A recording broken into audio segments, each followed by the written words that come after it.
धनुष्यबाण मित्रांनो, हे फक्त एक निवडणूक चिन्ह नाहीये, तर महाराष्ट्राच्या अस्मितेचा आणि शिवसेना प्रमुख दिवंगत बाळासाहेब ठाकरे यांच्या धगधगत्या विचारांचा जिवंत श्वास आहे. शिवसेनेच्या स्थापनेपासूनच हे धनुष्यबाण मराठी माणसाच्या पाठीशी उभी राहिलेली एक अभेद्य ढाल बनलंय.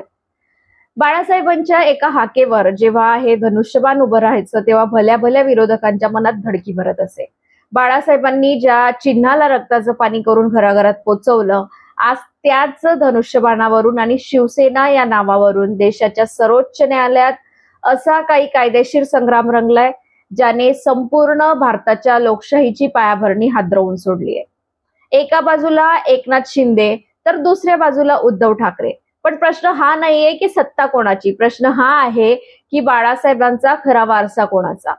जर काही आमदारांनी पक्षाचे आदेश धुडकावून रात्रीतून वेगळा गट स्थापन केला आणि नव्या राज्याचा कारभार हाती घेतला, तर तो मूळ पक्ष त्यांचा होतो की ज्याने पक्षाला जन्म दिलाय त्यांचा. आज न्यायालयात जे घडलं त्यामागे लपलेला असा एक कायदेशीर डाव आहे, जो संपूर्ण महाराष्ट्राचं भविष्य एका रात्रीत बदलू शकतो. सत्ता येते आणि जाते, सरकार बदलतात, पण पक्षाचा आत्मा कोणाचा? जर काही आमदारांनी पक्षाचे आदेश धुडकावून रात्रीतून वेगळा गट स्थापन केला आणि नव्या राज्याचा कारभार हाती घेतला, तर तो मूळ पक्ष त्याचा होतो की त्याने पक्षाला जन्म दिला त्यांचा.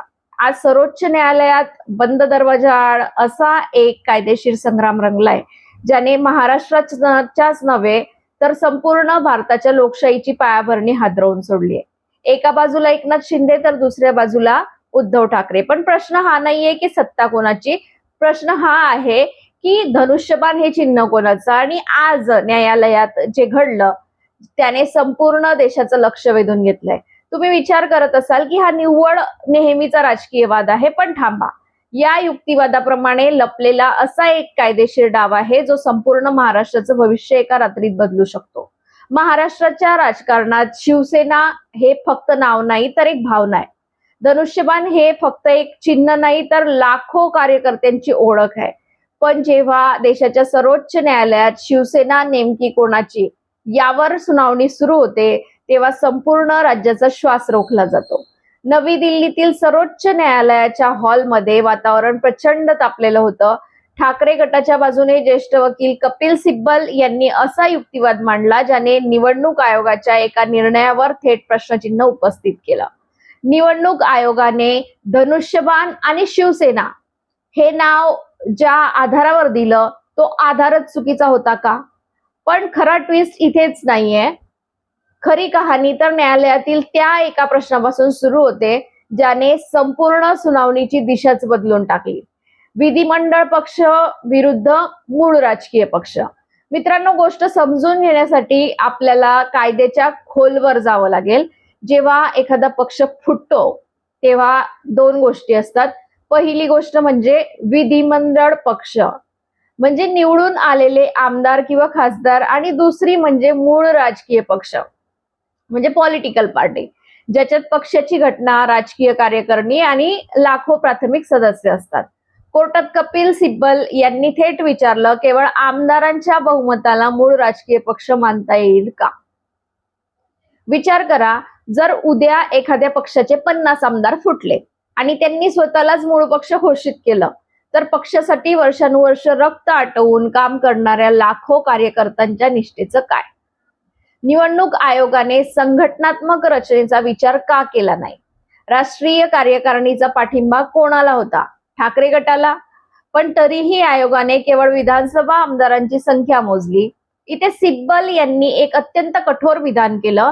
निवडणूक आयोगाने स्वतःलाच चुकीचा प्रश्न विचारला आणि म्हणूनच त्यांना चुकीचं उत्तर मिळालं. पण या संपूर्ण प्रकरणात सर्वात मोठा सस्पेन्स काय आहे माहितीये? 21 जून रोजी जेव्हा बंडखोरी झाली, तेव्हा आमदारांवर पक्षांतर बंदी कायद्यानुसार 10th शेड्यूल म्हणजे अपात्रतेची टांगती तलवार होती. ठाकरे गटाचा मुख्य दावा असा आहे की या आमदारांनी पक्षाध्यक्षांचे आदेश धुडकावले, स्वतःचा नवीन प्रतोद म्हणजे व्हीप आणि गटनेता नेमला. हा थेट पक्षाचा त्याग केल्याचा पुरावा आहे. पण मग निवडणूक आयोगाने काय केलं? अपात्रतेचा निर्णय विधानसभा अध्यक्षांकडे प्रलंबित असतानाच घाईघाईत प्रश्न आणि चिन्हाचा निर्णय देऊन टाकला. आता इथे विचार करा, जर ते आमदार आधीच अपात्र ठरले असते तर ते चिन्ह आणि पक्षावर दावा करू शकले असते का? उत्तर आहे अजिबात नाही. मग निवडणूक आयोगाने ही प्रक्रिया उलटी का केली? पण यावर न्यायमूर्ती बागची यांनी एक असा प्रश्न विचारला ज्याने संपूर्ण कोर्टरूम शांत केली. न्यायमूर्तींचा सवाल अन सिब्बल यांचा हल्लाबोल. न्यायमूर्ती बागची यांनी एक अतिशय महत्वाची निरीक्षण नोंदवली. ते म्हणाले, विधानसभा अध्यक्ष आणि निवडणूक आयोग यांच्या समोरील निकष वेगळे असतात. विधानसभा अध्यक्ष हे आमदारांच्या वर्तनावरून त्यांनी स्वतःहून पक्ष सोडलाय का हे ठरवतात, जसे की बैठकीला हजर न राहणं किंवा अचानक दुसऱ्या पक्षात जाऊन राहणं. यावर कपिल सिब्बल यांनी क्षणाचाही विलंब न करता प्रतिहल्ला केला. ते म्हणाले, माय लॉर्ड, त्यांनी केवळ बैठकांना दांडी मारली नाही तर पक्षाविरुद्ध जाऊन नवीन गट स्थापन केला. ही कृती अपात्रतेची नोटीस बजावण्यापूर्वी आणि नंतरही घडली आहे.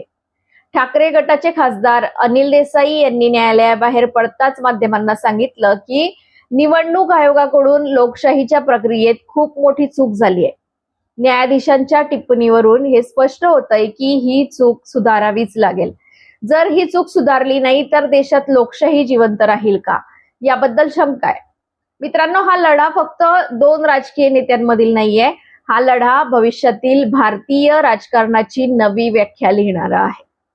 विचार करा, जर न्यायालयाचा निर्णय असा आला की आमदारांच्या बहुमतावरूनच मूळ पक्ष ठरतो, तर भविष्यात कोणताही उद्योगपती किंवा धनदांडगा माणूस आमदारांची खरेदी करून संपूर्ण पक्षच गिळंकृत करू शकतो.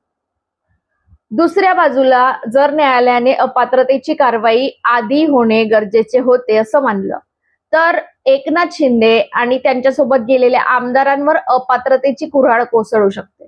म्हणूनच सर्वोच्च न्यायालयातील ही सुनावणी म्हणजे केवळ एक कायदेशीर केस नाही, तर ती भारतीय लोकशाहीची सर्वात मोठी परीक्षा आहे.